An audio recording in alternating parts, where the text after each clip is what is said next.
Kak Arif. Konsultasi virtual sudah saya jadwalkan untuk hari ini, Selasa 22 April, jam 8 malam. Link meeting akan segera dikirim ke email Pak Arif. Jika ada perubahan atau pertanyaan sebelum meeting, silakan hubungi kami. Terima kasih banyak atas waktunya Pak, dan sampai jumpa di konsultasi nanti malam. Akhirnya, AI Voice Agent hadir juga di Indonesia. Kenalin, nama gue Arif. Gue udah bekerja sebagai AI Agent Specialist udah selama lebih dari setengah tahun. Gue belajar dari nol, gimana caranya bikin AI Agents. Dan tapi hal yang utama yang gue jual itu adalah AI Voice Agent. Nah, kali ini karena AI Voice Agent akhirnya bisa hadir di Indonesia dan bisa kita gunakan secara masif, gue akan bikin tutorial gimana caranya kalian bikin AI voice agents untuk either customer service, sales representative, atau mungkin misalnya expert consultations, atau bisa berbagai macam hal lainnya. Nah, kita akan mulai aja. Let's go. Nah, pertama-tama sebenarnya untuk bikin AI voice agents, hal utama yang kalian perlu itu ada 3. Yang pertama itu ada retail AI, terus juga ada scheduling. Gue biasa pakai Call.com. Terus juga ada make.com atau N8N untuk logiknya. Nah, kali ini gue akan mulai dari Retail AI. Jadi Retail AI ini adalah sebuah software provider dari US, atau gue ya, correct me if I'm wrong. Dari US. Dan kalau misalnya di sini dia spesialisasinya gimana caranya kita bikin AI voice agent. Untuk pakai ini sebenarnya lumayan mudah sulit ya gitu ya. Kayak gimana ya? Pertama lu butuhnya cuma prompt doang. Tapi ketika lu udah mulai advance dikit, lu bisa pakai itu kayak JSON code, terus juga ada kayak webhook. Ini bisa dibilang kalau secara karakter itu ada di mid level kesusahannya. Dibilang gampang banget enggak, tapi dibilang susah banget juga enggak gitu. Nah, kita akan mulai aja. Kalau misalnya teman-teman belum punya retail AI, bisa dulu try for free di sini. Nanti kalian tinggal daftar aja. Gue karena udah ada, gue akan langsung masuk aja.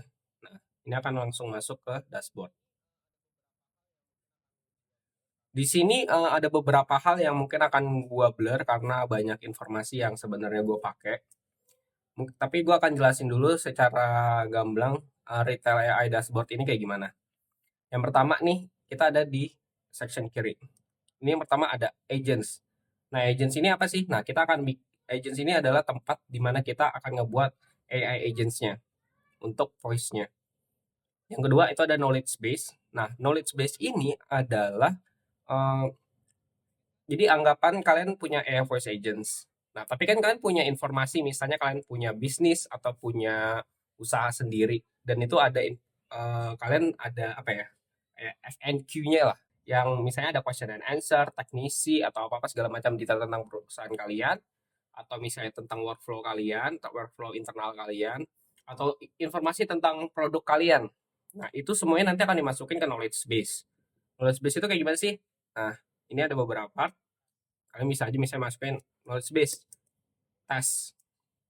Nah, nanti kalian bisa masukin dokumen di sini. Ada add web pages, upload files, atau add text. Kalau misalnya kalian udah punya web, kalian bisa masukin linknya di sini. Kalau misalnya kalian masukin itu di Docs, misalnya di Microsoft Word atau misalnya Google Docs, kalian bisa download dulu terus di-upload filenya ke sini, atau misalnya teksnya aja dimasukin ke sini.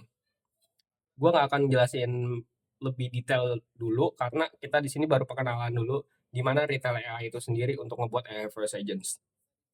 Yang ketiga itu ada phone number.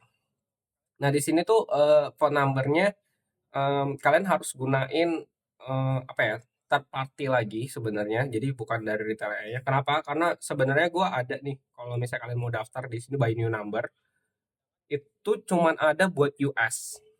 Sedangkan kalau misalnya kita kan mau usaha nih, tapi untuk Indonesia, cara gimana? Nah, kita harus connect to your number via SIP trunking. Nanti kan kalian masukin phone number, termination URL, SIP trunk, yang begini-begini. Gue akan kasih informasi, mungkin kalau misalnya kalian mau pakai, gue kemarin tuh sempet nyari-nyari ya di Indonesia, ada nggak sih yang provider yang bisa nyiapin SIP trunking, tapi gue belum ketemu di Indonesia, jadi gue akan kasih rekomendasinya yang gue tahu dulu aja. Kalau misalnya kalian ada nih yang ngasih tau, sebenarnya ada loh di Indonesia yang nyediain SIP trunking ini. Elastic ya, biasanya dia harus Elastic SIP trunking. Boleh kasih tau gue. Jujur gue nggak tahu di Indonesia itu di mana. Tapi kalau misalnya yang biasa gue pakai itu ada Twilio, ada Phoenix, ada Telnix, ada tiga itu. Nah, terus di sini ada batch call. Jadi kalau misalnya kalian mau calling yang banyak, bisa masukin ke sini. Terus ada call history. Ini juga udah lumayan banyak call history-nya di sini. Ada analytics, seberapa suksesnya, misalnya call count-nya ada berapa banyak, call duration-nya ada rata-rata berapa, call latency-nya berapa. Jadi call latency ini adalah seberapa cepat dan seberapa jelas kalau misalnya kita ngobrol sama orang itu. Jadi nggak kayak kerusuk atau kayak lama banget balasnya, enggak gitu. Jadi kayak langsung ngebalas gitu. Semakin rendah lo latensinya semakin bagus. Standarnya sih ada di angka 1000 sampai 1800 kayaknya masih fine. Sampai 2000 sebenarnya masih masih oke sih. Kalau lebih 2000 biasanya agak-agak gimana gitu. Terus di sini ada billing. Nah, di sini untuk retail AI, billingnya itu pay as you go. Jadi kalian tuh pakai dulu, nanti billingnya tuh terakhiran. Dan di sini kalian harus masukin either kartu kredit atau kartu debit kalian di sini. Tapi tenang aja teman-teman, kalian nggak akan langsung disuruh bayar karena kalau misalnya di awal kalian baru daftar, kalian bisa dapetin $10 gratis. Kalau $10 ini perkiraan gua itu lo udah bisa calling tuh sampai berapa ya? Satu, dua, dua, dua, berarti dua puluh call lah. Bisa nyobain 20 call testing pakai ini. Nah, ini yang di bawahnya ada API keys. Ini penting banget API keys. API keys ini jatuhnya buat nanti integrate kemana-mana. Terus ada webhook untuk kirim-kirim data gitu kan. Di bagian bawah ini ada pay as you go, misalnya upcoming invoice atau concurrency use. Jadi konkurensi ini adalah kayak misalnya dalam satu waktu seberapa banyak uh, telepon yang bisa dihandle. Nah, konkurensi ini sendiri kalau dari defaultnya retail itu bisa sampai 20 call secara bersamaan. Limitnya di 20. Nah, kalau misalnya kalian mau nambah nih, misalnya, oh kayaknya perusahaan gue gede banget nih, gue nggak handle sampai 100 sampai 1000 bersamaan dalam satu waktu ya. Ya mahal sih, cuma ya kalian nambahin gitu kan. Tapi biasanya nggak pernah sampai segitunya sih. Terus apalagi yang perlu gue jelasin di sini, ada workspace. Kalian mau ganti temanya dari light, dark, system, itu terserah kalian di sini. Nah, ini tampilan utamanya lah ya jatuhnya untuk retail AI. Nah, awal-awal kita akan ngebikin agent dulu untuk mulai ini. Nah, untuk create agent itu ada tiga, sorry, yang bawa custom element. Yang pertama itu ada conversational flow agents. Conversational flow agents ini dia kayak apa ya, kayak mind map gitulah, banyak nodes-nya. Ini sebenarnya buat yang lebih kayak rumah sakit lah atau dental atau mungkin sesuatu yang kalian punya bisnis yang benar-benar jelas aja gitu, struktur flow-nya harus kayak nanyain banyak data lah. Nah, itu bisa pakai conversational flow. Nah, single prompt ini sebenarnya untuk agent-agent yang paling simpel lah. Jatuhnya kayak, oh tugasnya itu cuma satu, nggak ribet. Nah, itu pakainya single prompt. Kalau misalnya antara conversational flow sama single prompt itu ada multi prompt. Nah, gua mostly itu pakai multi prompt karena dibilang simple enggak, tapi dia agak lebih advance. Tapi nggak sesulit itu juga untuk makainya. Mungkin ada beberapa apa ya, kepentok kiri kanannya dikit. Mungkin kalau misalnya kalian baru nyobain, tapi menurut gua masih jauh lebih gampang. Pertama kalau misalnya gue bandingin ini sama V5, Favi AI jatuhnya. Nah, itu salah satu voice agent juga, itu buat developer juga kalau misalnya mau buat AI voice agent dan lo developing AI voice agent untuk usaha orang lain dan segala macamnya, kalian jualan service, ada dua, either retail AI atau Favi.ai. Cuma Favi.ai itu pertama lo harus ngerti banget coding ya. Gue bilang ngerti banget coding enggak, tapi lebih advance lah karena lebih banyak codingnya lah. Terus juga kalau misalnya di Favi.ai itu concurrency use-nya itu cuma 10 setahu gua. Dan nggak tahu kenapa setiap kali gua pakai Favi.ai ya, itu kayak ribet banget, banyak bug-nya gitu. Kayak jarang, kayak gua udah bikin terus tiba-tiba nggak ke save. Banyak banget deh problemnya di Favi.ai. Cuman kalau misalnya kalian developer yang lebih pingin lebih banyak lagi flexibility-nya dengan coding, pakai Favi.ai. Kalau di gue pribadi, gue lebih nyaman pakai Retail AI. Oke, kita akan mulai dari single prompt. Kita akan start from blank. Sebentar tadi ada optionnya ya, kalau misalnya kalian mau healthcare atau yang lain-lainnya. Tapi kita akan pakai single prompt dulu. Nah, single prompt ini nanti buat kalian ngasih identitas, kerjaan, dan segala macamnya. Gue udah buat sebenarnya. Kalau misalnya gue jelasin lagi promptingnya mungkin agak kepanjangan. Jadi gue mungkin akan bikin video khusus untuk prompting AI voice agent itu kayak gimana. Tapi intinya yang utama kalian ada di titik objektif, ngomongin waktu, terus tone and style-nya gimana. Kalau gue ini tambahan dari gue ya. Kalau gue pakainya natural reactions juga, ada pronunciations-nya, ada guidelines-nya, ada conversation flow-nya, conversation example-nya, dan masih banyak lainnya sih. Sama persyaratan pengumpulan data apa aja yang dibutuhin misalnya. Oke, kita komensi. Mungkin untuk kali ini mungkin bakal banyak bugs-nya dan gue mungkin nggak bikin ini as a complete apa ya dari start to end. Jadi gue akan hanya jelasin AI voice agent aja karena kalau kita ngomongin back end-nya dan kita benerin bug-nya satu-satu itu bakal lama banget. Jadi gue akan perlahan ngasih tutorialnya satu-satu. Ini AI voice agent dulu, kalian kenalan dulu sama dashboardnya, kalian kenalan dulu sama oh bikinnya itu kayak gini loh gitu. Oh ini begini loh gitu. Oke, ini gue udah bikin, save. Nah, terus di bawah ini ada welcome message. Welcome message ini ada tiga. Yang pertama, satu, AI-nya diam dulu sampai user ngomong. Yang kedua, ada AI ngomong, tapi yang decide maksudnya kata-katanya adalah AI-nya itu sendiri. Jadi lebih fleksibel.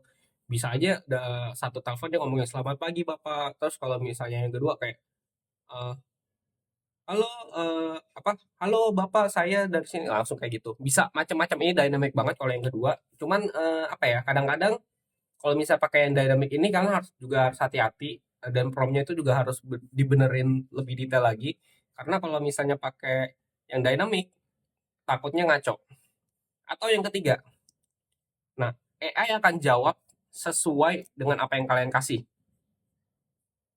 misalnya ini ya kita buatnya sih di sini di prompt gua dia sebagai apa ya jualan properti ya.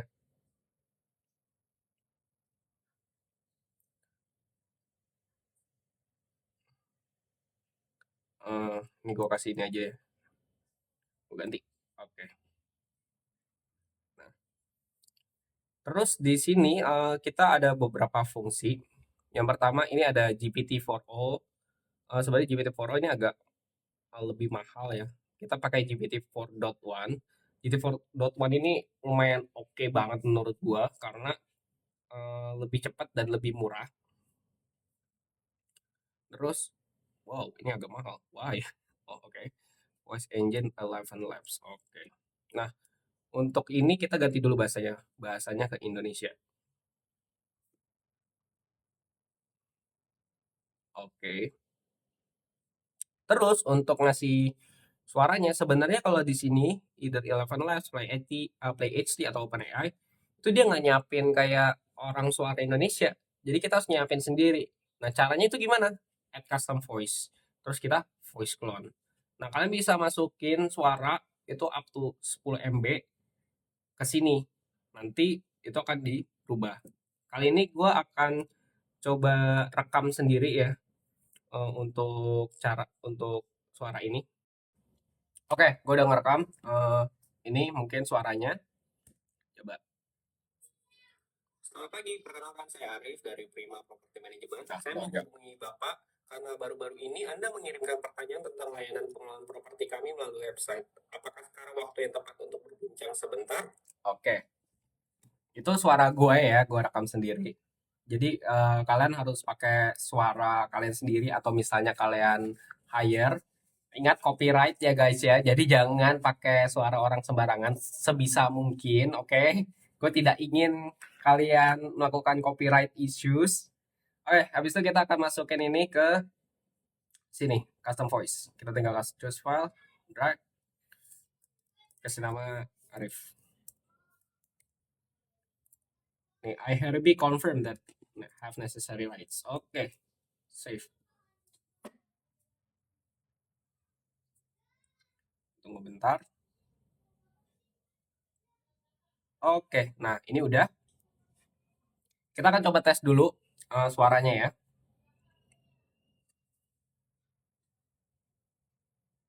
Selamat pagi, perkenalkan saya Rani dari Prima Property Management. Halo, iya. Halo, terima kasih sudah merespons. Boleh saya tahu dengan Bapak Ibu siapa saya berbicara hari ini? Oh, saya Arif. Baik, terima kasih Pak Arif. Apa kabar hari ini? Kita end the call dulu. Nah, sebenarnya di sini kan single prompt tuh kayak gitu tuh. Jadi sebenarnya nggak bisa untuk pertanyaan yang kompleks. Jadi harus yang straightforward. Misalnya kayak, halo mau pesan apa? Mau booking tempat. Oh ya udah saya bookingin tempat gitu.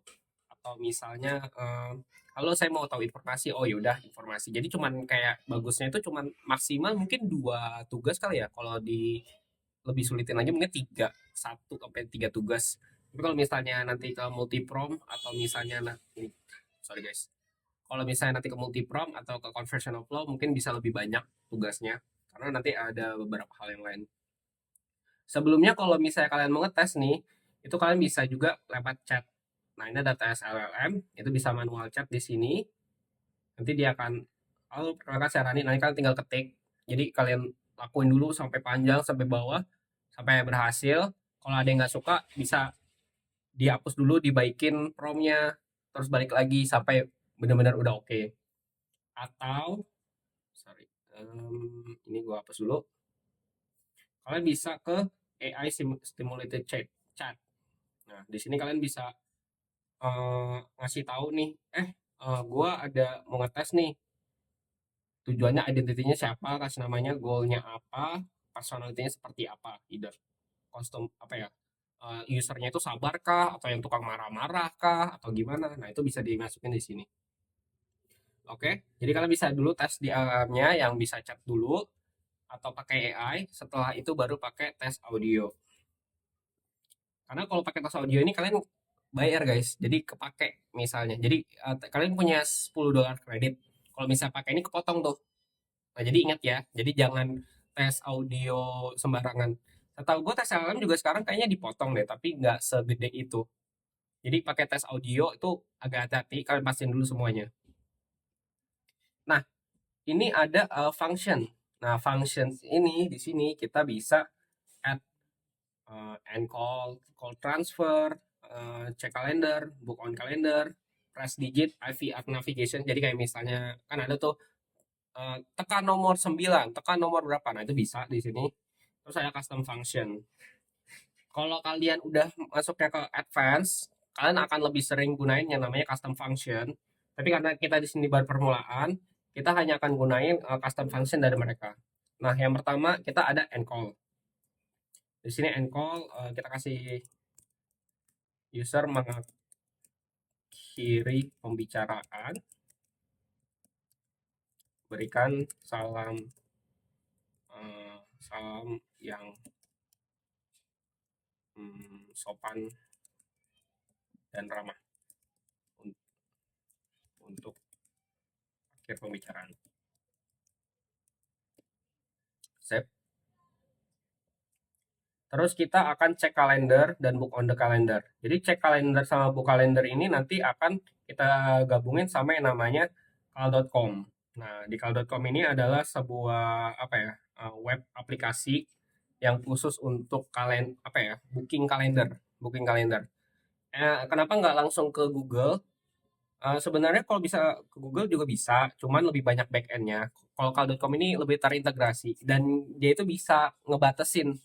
Misalnya, oh gue availability-nya misalnya nih ya, oh gue availability-nya dari jam berapa sampai jam berapa dan hari apa aja. Nah dia akan ngecekin. Jadi kalau misal dan dia terintegrasi juga sama Google. Jadi begitu ini dipesan, nanti akan masuk misalnya di sini nih. Nah ini gue udah banyak banget nih di sini. Bulan April aja udah banyak sebenarnya gue meeting ngomongin AI voice agent dan segala macamnya. dia akan langsung terintegrasi ke sini. Jadi kita gunain call.com. Terus di sini kita retail AI, kita cek kalender. Kita cek kalender dulu ya. Cek kalender ini tugasnya adalah oke, ketika user tanya nih, bisanya kapan gitu. Nanti dia akan checking dulu slotnya itu bisanya kapan aja. Nah, yang kita butuhin tuh ada tiga sebenarnya di sini. Yang pertama API key, kedua event type ID, yang ketiga time zone. Nah, kalau time zone di sini nanti kita juga bisa lihat di sini. Setahu gua kita itu pakai either Asia Jakarta atau Asia Bangkok. Kita coba lihat availability-nya di sini. Asia Jakarta, Asia Strip Jakarta. Oke, Jakarta. Nah, API key ini kita akan dapatnya dari mana kalau di call.com? Kita akan ke settings di bagian bawah sini. Nah, di bagian settings kalian akan ke API key di developer. Gue akan bikin di sini namanya tes aja. Dan ini akan gue expirein. Kalau misalnya kalian gunain ini lumayan lama, kalian bisa never expire. Tapi kalau misalnya ini karena gue mau tes aja, jadi gue kasih ya paling 7 hari lah. Habis ini akan gue hapus juga sebenarnya API key-nya. Gue akan save. Nah, ini gue copy. Oke. Nah, event type ID ini di mana? Kalau di call.com itu ada di event types. Nah, kalian bikin dulu nih event types-nya gimana? Kalian klik plus new, kalian masukin nih bla bla bla blanya, duration-nya berapa lama, oke? Nanti akan terjadi kayak gini, akan nongol di sini. Ini akan gue klik yang schedule test. Nah, event ID itu ada di bagian atas sini. Jadi kalian bisa copy yang ini, Command C. Kalau misalnya kalian pakai Windows pakai Ctrl C, nanti kalian masukin di sini. Nanti tinggal di save. Oke. Nah, mungkin kalian bisa explore dulu call.com ini nanti kayak gimana, karena di sini ada misalnya URL-nya, durations, locations-nya di mana, terus availability-nya juga kalian bisa pilih dulu mau pakai yang mana nih availability-nya, waktunya mau pakai Asia Jakarta atau gimana. Terus yang mungkin kalian perlu mungkin limitnya, jadi antar meeting kalian tuh mau ada berapa gitu, apa buffer time-nya antara sebelum meeting dan sesudah meeting. Terus misalnya kalian mau kasih reminder juga bisa. Dan mungkin kalau misalnya masukin informasi, contohnya kalian mau ada nama, ada email, terus ada additional notes atau add guest, dan reason for schedule, ini gue matiin aja dulu. Jadi yang gue butuhin paling cuma dua, nama dan email. Tapi kalau kalian mau nambah tinggal ada question aja di sini. Terserah kalian mau ada berapa banyak yang mau dimasukin buat di sini. Ini gue udah banget sih karena gue sering meeting dengan orang luar. Jadi ya lumayan lah ya. Oke, jadi kita akan balik lagi tadi ke schedule task. Oh, sorry, retail AI. Gue akan plus lagi. Dan sekarang gue akan bikin book on the calendar. Ini akan book appointment. User to book an appointment, book it on the calendar. Sama kayak tadi, kita akan copy API key-nya. Event type ID-nya juga gue akan copy.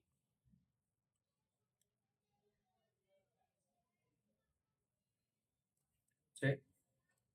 Ini juga akan gue ubah ke Asia Strip Jakarta. Save. Ini mungkin gue akan ubah dulu di current date and time. Now konversi current time ke Asia Strip Jakarta. Jakarta GMT plus 7. Mungkin kalian untuk prompting belum ini ya, belum jelas karena gue juga nanti gue akan lebih jelas lagi gimana promptingnya untuk AI voice agent itu seperti apa. Oke. Nah, terus yang kedua ada knowledge base. Nah, yang knowledge base ini kalian kalau misalnya udah masukin, nanti kalian bisa add new knowledge base di sini. Cuman karena ini buat percobaan doang, jadi gue nggak akan masukin knowledge base dulu. Dan mungkin gue akan bikin video khusus untuk knowledge base. Karena knowledge base itu sendiri agak khusus ya. Knowledge base itu ada kayak dua jenis gitu. Either kalian masukin itu teks doang atau pakai RAG. Nah, RAG itu agak lumayan teknikal kalau pakai RAG. Jadi gue juga nggak akan masukin dulu di sini, tapi nanti kalian bisa masukin knowledge base. Terus yang kedua, itu ada speed setting. Nah, speed setting ini menarik guys, karena kita bisa masukin nih, ada background soundnya. Misalnya background soundnya mau coffee shop kah, conventional hall, summer outdoor, mountain outdoor, static noise, call center. Jadi retail AI ini lumayan ngasih banyak option ya buat kalau misalnya background noise itu seperti apa. Kalau gua standarnya biasa pakai coffee shop, enak aja gitu coffee shop. Terus ada responsiveness. Nah, responsiveness ini gunanya adalah seberapa cepat agent lu itu ngerespon. Oh, sorry. Ntar ya guys. Sorry, ada orang tadi. Oke, balik lagi. Jadi responsiveness ini adalah seberapa cepat agent ini akan ngerespon. Kalau misalnya kita kurangin, itu dia akan naikin latensi setahu gua. Nah ini latensinya naik nih kalau misalnya lihat ya. Jadi kalau misalnya di 1000, dia akan turun nih. Jadi cepat banget balesnya. Tapi kalau misalnya diturunin, dia akan jadi makin lama. Nah, apa gunanya responsiveness ini naikin dan diturunin? Sebenarnya kan kadang-kadang ada suara bising-bising ya. Kalau misalnya orang nelpon, ada suara motor atau apa segala macam. Nah, kalau misalnya responsiveness-nya satu, dia begitu ada suara kayak gitu, dia kayak langsung kepotong, langsung kepotong, langsung kepotong. Jadi gue itu selalu ngurangin sebenarnya. Biasa gue di antara 0,8 sampai 0,9. Anggaplah kita taruh di 0,85 ya sekarang ya. Terus juga ada interruption sensitivity, seberapa sensitif AI ini akan ngedeteksi, oh ini orang lagi ngomong gitu. Nah, kadang-kadang kan ada kayak misalnya cuma ya ya ya. Jadi, kalau misalnya cuma ya ya, ya dong mungkin nggak akan dipotong. Tapi kalau misalnya panjang, misalnya sampai 2 sampai 3 kata, mungkin baru dipotong gitu kan ya. Bakal stop ngomong lah AI-nya lah, jatuhnya gitu. Jadi ini seberapa sensitif AI-nya akan stop ngomong begitu orang lain respon. Terus enable back channeling. Nah, enable back channeling ini sebenarnya adalah untuk kayak nambahin suara kayak oh, ya, oh, nah yang kayak gitu-gitu. Nanti kan bisa nambahin di sini back channel frekuensi. Kalian bisa tambahin misalnya oh, oh iya. Hmm. Nah, ini bisa banyak banget ya kalau misalnya kalian kalian tambahin di sini. Dan gue ingetin aja ketika kalian misalnya nambahin enable back channeling, itu akan nambahin latensinya. Jadi kalian cobain dulu aja latensinya seberapa bagus dan seberapa jeleknya. Kita tutup enable back channeling, gue nggak akan pakai back channeling untuk saat ini. Terus transcription mode. Nah ini gimana di transkripnya, apakah dioptimize untuk kecepatan ataukah untuk akurasi? Mengingat ya orang Indonesia ini lumayan banyak bahasanya, jadi kalian perlu hati-hati dan coba apakah bagusnya pakai speed ataukah pakai akurasi untuk yang sini. Untuk yang sekarang gue akan hanya optimize for speed. Terus kalau misalnya kalian ada boosted keywords. Nah, boosted keywords ini kalau misalnya kalian ada bahasa-bahasa teknikal yang mungkin apa ya, yang benar-benar spesifik, nah kalian bisa tambahin nih boosted keywordsnya di sini. Dan kalian juga bisa enable speech normalization di sini. Speech normalization ini akan mengconvert elemen-elemen seperti nomor, currency, atau waktu ke human-like spoken words. Tapi kalau dinaikin juga, ini biasanya nambahin latensinya. Untuk sekarang gue juga nggak pakai dulu. Terus yang di bawahnya lagi, enable transcript formatting. Jadi ini mencegah agentnya error untuk phone number dijadiin type apa ya, format timestamp atau kayak jadi format waktu. Takutnya kan begitu ya. Ini bisa dinaikin, bisa di onin. Tapi nanti kalian lihat sendiri aja, kalian bagusnya dinaikin apa enggak. Gue mostly juga nggak nyalain ya, tapi dicoba dulu karena gue biasanya testing dulu. Testingnya itu lumayan lama lah, bisa sampai 50 sampai 100 calls, mastiin semuanya itu udah optimize untuk suatu daerah itu. Terus ada pronunciations. Nah, ini juga pronunciations ini misalnya nih ada kata-kata yang sulit banget diomonginnya gitu. Nah, kalian bisa masukin di sini. Terus kalian harus cek dulu bisa masukinnya itu pronunciation-nya berdasarkan IPA atau CMU.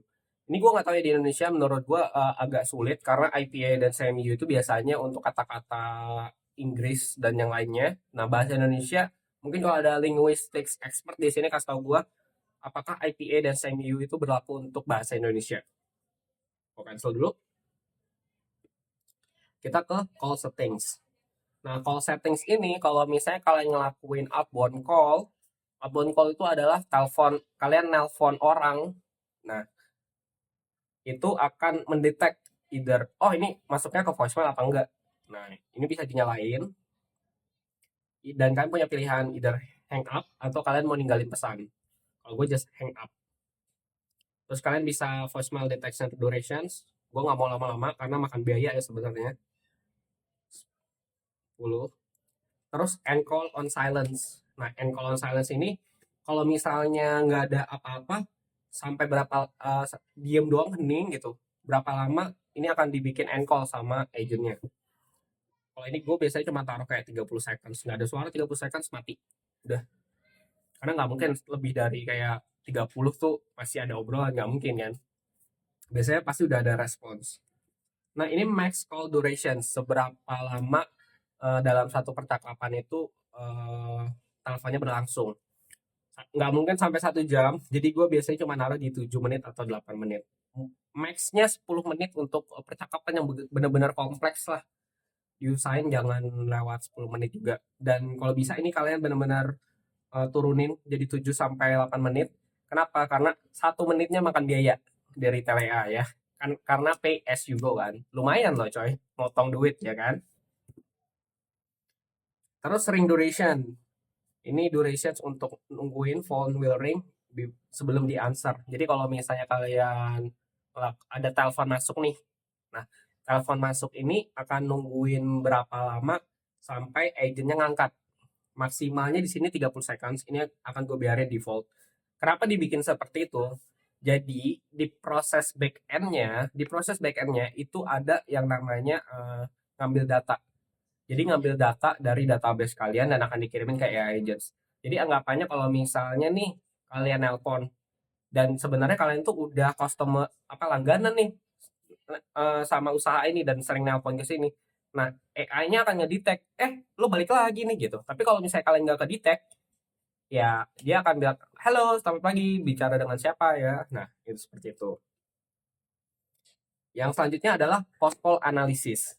Post-call analysis ini adalah jadi setelah teleponannya kelar, nah AI-nya akan nganalisis apa aja sih yang dianalisis. Nah, itu ada beberapa. Yang pertama, kalian bisa masukin sendiri kayak gini, ada text, selector, boolean, dan number. Yang paling sering gue pakai ada text. Biasanya di sini gue taruh detail call summary, terus ada deskripsinya, detail summary of the call-nya apa. Terus kalian bisa juga misalnya kalau misalnya kalian booking appointment, ini jadi booking apa enggak gitu. Kalian tambahin choice yes and no gitu. Atau kalian mau ada apa ya, analisis-analisis lainnya yang mau kalian ekstrak dari telepon ini. Tapi kalau dari defaultnya sendiri itu ada detail call summary, masuk voicemail apa enggak, callnya successful apa enggak, sama apa ya, singkat gue ada 4 tapi gue lupa satunya apa. Nanti mungkin gue akan bikin lagi. Untuk post call analysis mungkin gue akan bikin video sendiri. Gue ada bikin versi bahasa Inggrisnya karena gue banyak jualan di luar juga service gue. Nah, ini nanti gue akan bikin versi Indonesianya. Terus security dan fallback settings.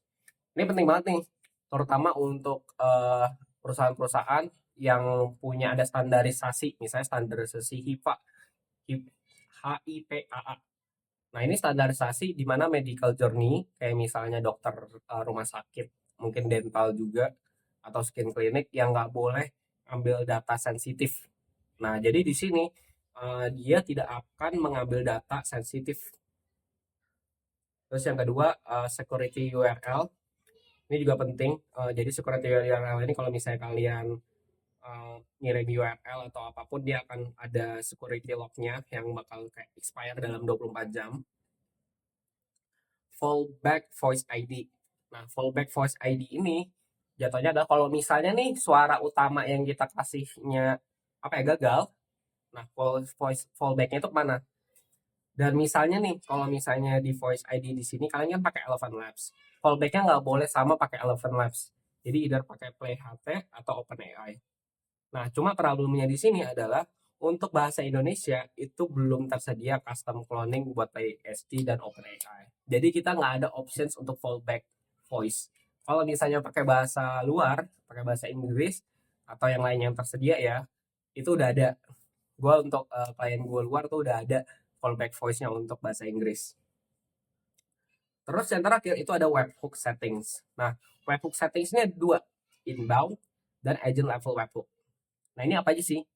Pertama inbound. Inbound ini adalah untuk telepon masuk. Jadi orang lain telepon kita, telepon masuk. Nah, inbound call ini adalah gunanya untuk ngambil data di server database kita. Jadi kalian akan naruh webhook. Untuk di retail AI, untuk inbound call webhook, ini ditaruhnya bukan di sini linknya. Ketika kalian nanti taruh di sini nanti akan ada peringatan. Karena sudah dipindah inbound call webhook itu udah dipindah ke bagian phone number. Jadi kalau misalnya kalian daftarin phone number kalian, nanti di situ ada tinggal dicentang inbound call webhook, webhooknya apa. Kalau misalnya ada yang belum ngerti masalah dunia-dunia AI, IT atau programming atau coding, jadi webhook itu adalah sebuah link untuk saling kirim-kiriman data, saling kirim. Jadi misalnya gue taruh webhook, webhook ini dari retailnya akan ngirim data ke link itu. Linknya itu bisa aja ke server kalian atau misalnya kalian pakai automation tool kayak Mac.com atau N8N bisa dikirim ke sana. Nah, nanti dari server kalian akan ngirim balik datanya ke sini, ngasih respons lah, ngasih respons ke sini. Oh, ini loh respons gua, lo gunain nih datanya. Nah, itulah inbound call webhook.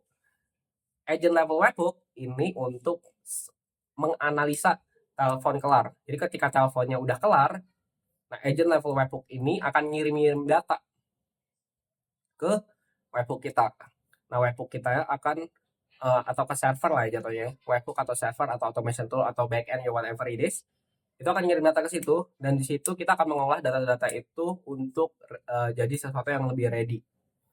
Ini akan lebih technical lagi, akan lebih back end lagi. Jadi gue nggak akan jelasin di sini karena kita akan masih jelasin di bagian depannya dulu. Oke? Nah, ini udah kelar kita settingnya begini. Jadi awalnya adalah cuman kita kasih encall, cek kalender, book appointment. Uh, Kalau ada mungkin nanti salah-salah atau percakapannya masih belum benar, ini karena promptnya juga belum dilatih sampai sejauh itu. Tapi ini udah bisa dibilang udah lumayan oke lah. Kita akan coba dulu. Di sini kita akan matiin, kita akan tambahin variable. Ini untuk nyoba ya, jadi gue tambahin variable sendiri untuk nyoba. First name, gue akan kasih nama, mungkin ya Narif kali ya, Jason aja kali ya. Oke, save. Nah, ini gue akan tes agentnya. Ini mungkin nanti kalau misalnya gue udah ngeluarin video atau misalnya kalian rajin, kalian bisa cari-cari gimana cara konekin Twilio. Biasanya kebanyakan tutorial bahasa Inggris, gue belum buat yang bahasa Indonesianya. Mungkin nanti gue buat bahasa Indonesianya pelan-pelan satu-satu. Tapi itu nanti baru bisa lewat kayak telepon. Jadi bisa lewat nomor HP atau apa. Cuma banyak apa ya? Kalian perlu ada perizinannya dan segala macam. Untuk sekarang kita akan tes dulu pakai tes agent yang ada di sini. Oke, gue akan tes. Selamat pagi, perkenalkan saya Rani dari Prima Property Management. Halo, Rani, saya mau nanya.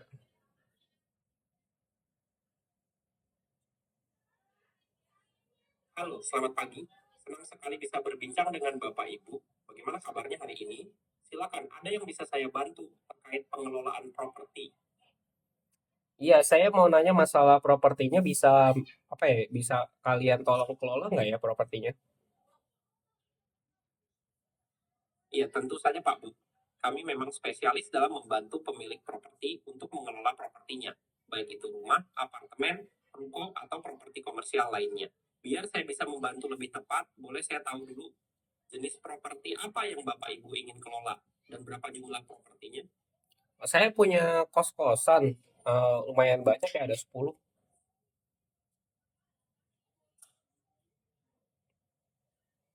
Wah, baik sekali Pak Bu. 10 kos-kosan itu jumlah yang cukup banyak, pasti pengelolaannya cukup menantang ya. Hmm, biasanya tantangan terbesar yang Bapak Ibu hadapi dalam mengelola kos-kosan ini apa ya? Apakah soal penyewa, pembayaran, pemeliharaan, atau ada hal lain? Biasanya masalah penyewa sih, komplain penyewa sama pembayaran.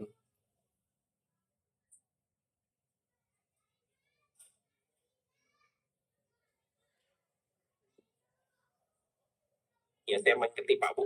Memang masalah dengan penyewa dan pembayaran itu sering jadi tantangan utama bagi pemilik kos-kosan. Banyak klien kami juga mengalami hal serupa sebelum menggunakan layanan kami. Jadi kalau saya tangkap dengan benar, Bapak Ibu ingin solusi supaya urusan dengan penyewa dan pembayaran bisa lebih lancar ya. Kalau boleh tahu, selama ini sistem pembayaran dan komunikasi dengan penyewa Bapak Ibu seperti apa? Apakah manual atau sudah ada sistem tertentu? Biasa manual sih. Baik, Pak Bu. Memang kalau masih manual biasanya cukup menyita waktu dan kadang rawan terjadi keterlambatan atau miskomunikasi. Ya, di Prima Property Management kami punya sistem pembayaran otomatis dan juga tim yang siap membantu komunikasi dengan penyewa. Jadi Bapak Ibu tidak perlu repot mengingatkan satu persatu. Selain itu, kami juga bisa bantu screening penyewa baru supaya lebih selektif dan mengurangi risiko masalah di kemudian hari. Bagaimana menurut Bapak Ibu? Apakah solusi seperti ini sesuai dengan kebutuhan Bapak Ibu? Atau ada hal lain yang ingin Bapak Ibu prioritaskan juga? Enggak, itu sesuai kebutuhan sih. Emang saya lagi nyari.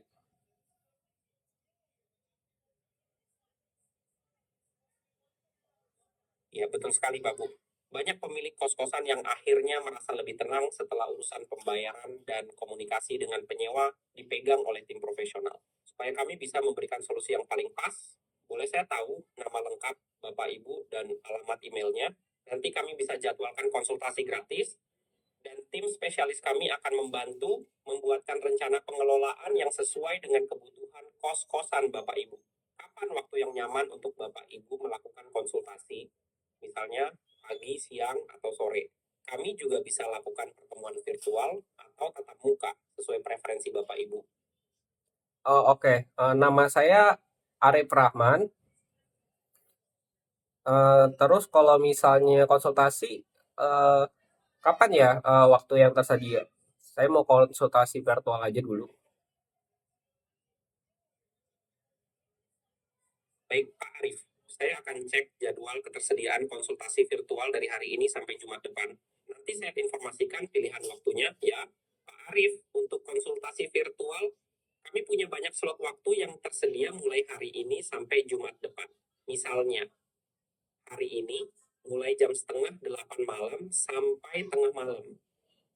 Besok, Rabu, dari jam 8 pagi sampai tengah malam Kamis. Dan Jumat juga tersedia dari jam 8 pagi sampai tengah malam. Apakah ada waktu tertentu yang paling nyaman untuk Pak Arif, misalnya pagi, siang, atau malam? Silakan pilih hari dan jam yang diinginkan, nanti saya bantu jadwalkan. Saya mau hari ini aja deh, kalau misalnya jam 8 malam ada. Baik Pak Arif, saya akan jadwalkan konsultasi virtual untuk hari ini jam 8 malam. Boleh saya minta alamat email Pak Arif supaya kami bisa kirimkan link meeting dan detail konsultasinya? Maaf Pak Arif, izinkan saya mengulang sebentar.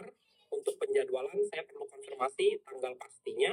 Jadi apakah maksud Pak Arif konsultasi virtual hari ini Selasa tanggal 22 April jam 8 malam? Jika benar, boleh saya minta alamat email Pak Arif untuk pengiriman link meeting? Ya, udah benar. Untuk alamat email meetingnya bisa ke iamrch21@gmail.com. Terima kasih Pak Arif. Saya catat konsultasi virtual akan dijadwalkan hari ini Selasa tanggal 22 April jam 8 malam. Untuk email saya konfirmasi iamrc21@gmail.com ya Pak. Saya akan segera jadwalkan dan kirimkan link meeting ke email tersebut. Setelah konsultasi, Pak Arif juga bisa bertanya lebih lanjut lewat WhatsApp jika diperlukan. Sebelum kita akhiri percakapan ini, apakah ada hal khusus yang ingin Pak Arif bahas atau tanyakan saat konsultasi nanti? Enggak sih, itu aja. Nanti saya tanyanya pas di meeting aja. Baik, Pak Arif. Konsultasi virtual sudah saya jadwalkan untuk hari ini, Selasa 22 April, jam 8 malam. Link meeting akan segera dikirim ke email Pak Arif. Jika ada perubahan atau pertanyaan sebelum meeting, silakan hubungi kami. Terima kasih banyak atas waktunya, Pak, dan sampai jumpa di konsultasi nanti malam. Oke, jadi itu udah oke lah ya jatuhnya. Mungkin masih banyak problemnya, itu harus dibikin lagi secara prompting dan juga secara function. Tapi kalian udah bisa ngelihat secara demo, AI Voice Agent ini udah bisa ready dipakai di Indonesia. Apa kelebihannya daripada yang lainnya, atau misalnya kayak robot yang lainnya? Ini lebih dynamic. Dan mungkin ke depannya kalau misalnya kita benar-benar prepare-nya secara bagus, ini kan karena demo ya. Kalau preparingnya secara bagus, itu bakal kelihatan lebih natural dan juga lebih pendek ngomongnya dan banyak hal lainnya. Jadi ini enak banget buat dikulik, enak banget juga buat diimplementasiin ke berbagai macam hal di Indonesia. So I think like this is a best thing that could happen in Indonesia right now. Kita bisa banyak belajar gimana cara gunain AI agent untuk pekerjaan-pekerjaan kita. Oke, well I'll see you in the next video. See ya.